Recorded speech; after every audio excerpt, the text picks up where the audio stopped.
untuk menemukan makam Kaisar Naga.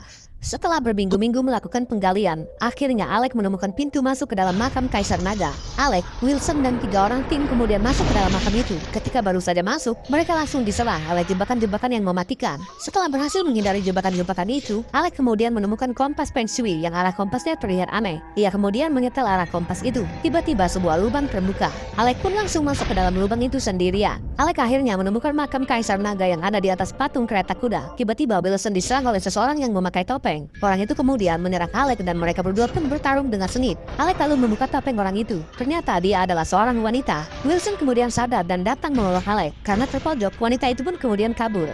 Berpindah ke Inggris, Rick dan istrinya didatangi oleh perwakilan Departemen Luar Negeri Inggris. Pemerintah menugaskan Rick dan istrinya untuk membawa permata Shangri-La untuk dikembalikan ke Museum Shanghai. Happy yang seorang arkeolog pun tahu kalau benda itu konon katanya bisa menunjukkan jalan menuju kolam keabadian. Lagi mau mesra-mesraan, Rick dan istrinya dikagetkan dengan kedatangan Profesor Wilson. Prof Wilson pun mengambil paksa permata Shangri-La dari tangan Rick. Ternyata Prof Wilson bekerja di bawah perintah Jenderal Yang. Jenderal Yang pun tahu bahwa permata Shangri-La ini bisa membukakan jalan menuju air mata keabadian untuk membangkitkan Kaisar Naga yang telah menjadi patung selama ribuan tahun. Jenderal Yang kemudian memaksa Ivy untuk membaca tulisan yang terukir di pembungkus permata Shangri-La. Sementara Wilson menyuruh Rick untuk membuka peti kaisar berdasarkan tulisan yang ada di bungkus permata. Untuk membuka bungkus permata itu dibutuhkan setetes darah dari orang yang berhati suci. Sementara itu di ruangan lain, bayangan yang mencurigakan tadi ternyata adalah wanita yang sebelumnya menyerang Alec di situs penggalian. Wanita itu memberitahu kalau dia bernama Lynn. Lynn mengatakan kalau orang tua Alex dalam bahaya. Alex pun terkejut melihat kedua orang tuanya dalam situasi terancam. Di bawah,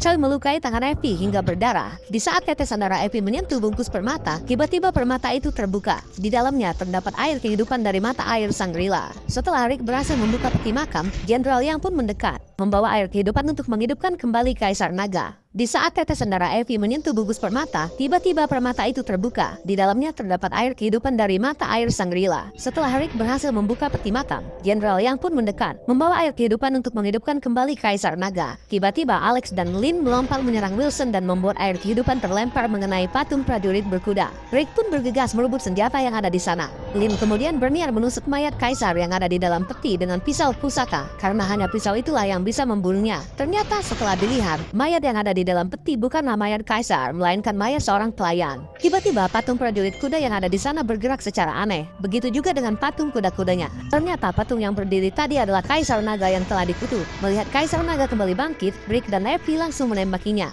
Namun, Kaisar langsung menimbulkan api. Jenderal Yang kemudian berlutut dan berkata kalau dia adalah pengikut Kaisar Naga. Kaisar pun langsung menyuruhnya untuk naik ke atas kereta kuda. Di saat Profesor Wilson akan naik, Kaisar langsung membunuhnya. Kaisar kemudian menggerakkan kereta kuda itu keluar